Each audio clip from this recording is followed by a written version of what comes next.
అసెంబ్లీలో అయినా బయటైనా తెలంగాణలో అధికార పార్టీపై విరుచుకుపడుతుంది ఎవరు అంటే భారత రాష్ట్ర సమితి మాత్రమే. అసెంబ్లీ ఎన్నికల్లో పరాజయం, పార్లమెంట్ ఎన్నికల్లో సగానికి పైగా స్థానాల్లో డిపాజిట్లు కోల్పోవడం, కేసీఆర్ ఫీల్డ్ లోకి వచ్చేందుకు తటపటాయించడం, ఎమ్మెల్యేలు వరుసగా పార్టీ మారటం వంటి ఎన్ని ఎదురు దెబ్బలు తగిలినా బీఆర్ఎస్ కాంగ్రెస్ పై పోరాటంలో ఎప్పుడు వెనక్కి తగ్గలేదు. బీఆర్ఎస్ పని అయిపోయిందని ఎంతమంది చెబుతున్నా ఆ పార్టీ హైకమాండ్ మాత్రం పూర్వ వైభవం సాధిస్తామన్న నమ్మకంతోనే ఉన్నారు. క్యాడర్ కు ధైర్యం కల్పిస్తున్నారు.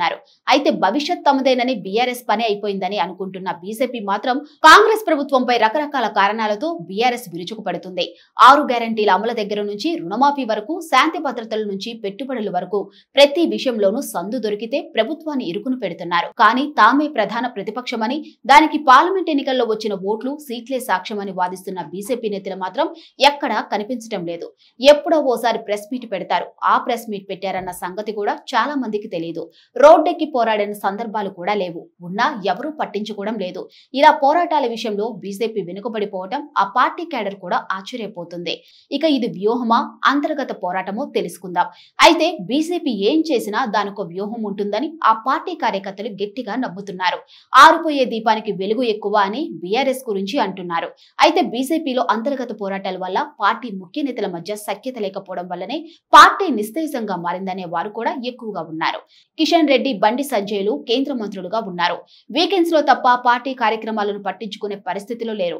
ఈటెల రాజేందర్ చొరవ తీసుకొని బాధ్యత తీసుకుంటే చాలా మంది సన్నాయి నొక్కులు నొక్కుతున్నారు.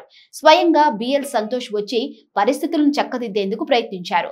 ఎంతవరకు చక్కబెట్టారో ఎవరికీ తెలియదు. కానీ ఈ పోరాటం వల్ల మాత్రమే పార్టీ కార్యక్రమాలు ముందుకు సాగడం లేదని ఎక్కువ మంది నమ్ముతున్నారు. ఇక బీఆర్ఎస్ తో విలీనం, పొత్తు పుకార్లతో మరింత గందరగోళం నెలకొంది. మరోవైపు బీజేపీలో బీఆర్ఎస్ పార్టీ విలీనం లేదా పొత్తులు ఖాయమన్న ప్రచారం కొంతకాలంగా జరుగుతుంది. అందులో ఎంత నిజముందో ఆ రెండు పార్టీల ముఖ్య నేతలకే తెలియాలి. కానీ ఆ ప్రచారం మాత్రం గట్టిగా సాగాలని వారు కోరుకుంటున్నారు. అందుకే విలీనం, పొత్తుల వార్తల్ని ఖండించడం లేదు, అసలు స్పందించడం లేదు. ఇలా ప్రచారం జరగడంతో బీజేపీ క్యాడర్ లో గందరగోళం ఏర్పడుతుంది. అలాంటి పరిస్థితే వస్తే ఎవరి మీద స్వారీ చేస్తారోనని కంగారు పడుతున్నారు.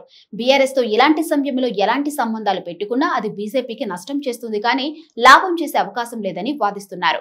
అయితే కింది స్థాయి క్యాడర్ మాటలు వినేవారు ఇప్పుడు ఎవరు బీజేపీలో లేరు.